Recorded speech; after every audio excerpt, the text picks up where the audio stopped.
আজকে মুহাম্মদের 12টা বাজিয়ে ছাড়াবো। এত সাহস মুহাম্মদ পায় কোত্থেকে?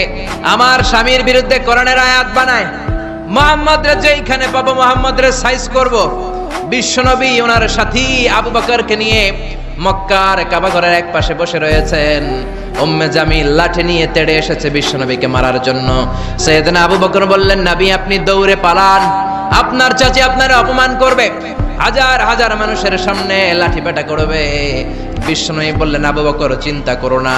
বিশ্বনবী পড়তে আরম্ভ করলেন, ইয়াসিন ওয়াল কুরআনিল হাকীম ইন্নাকা লামিনাল মুরসালিন আলা সিরাতিম মুস্তাকিম। আল্লাহু আকবার। বিশ্বনবীর চাচি এসে আবু বকরকে কয়, আবু বকর আইনা মুহাম্মদ, মুহাম্মদ কই, মুহাম্মদ কই? কিন্তু মুহাম্মদ পাশেই বসা আছে না নাই? আছে।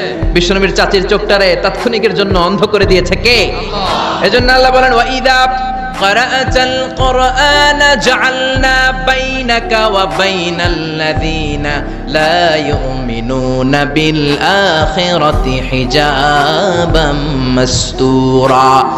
বিশ্বনবীর আল্লাহ ডেকে বলেন, ও নবী, বিপদে পড়ে যখন আপনি কোরআন থেকে তেলাওয়াত শুরু করে দেন, কাফের যখন আপনারে আক্রমণ করতে আসে, আমি আপনার মাঝে আর কাফেরের মাঝে আল্লাহ নিজেই একটা পর্দা টেনে দে। উম্মে জামিলের চোখটাকে অন্ধ করে দিয়েছে কে? আল্লাহ। এই আবু বকর, মুহাম্মদ কই? আবু বকর বলে, আমি কেমনে কমু, তুমি খুঁজো। বিশ্বনবী তাকায় আছে, আবু বকরকে দেখে, বিশ্বনবীরে দেখে না। কোন সুবহানাল্লাহ। বিশ্বনবীরে গালিগালাজ করতে করতে উম্মে জামিল চলে যায়। বিশ্বনবীরে বাঁচায় দেয় কে?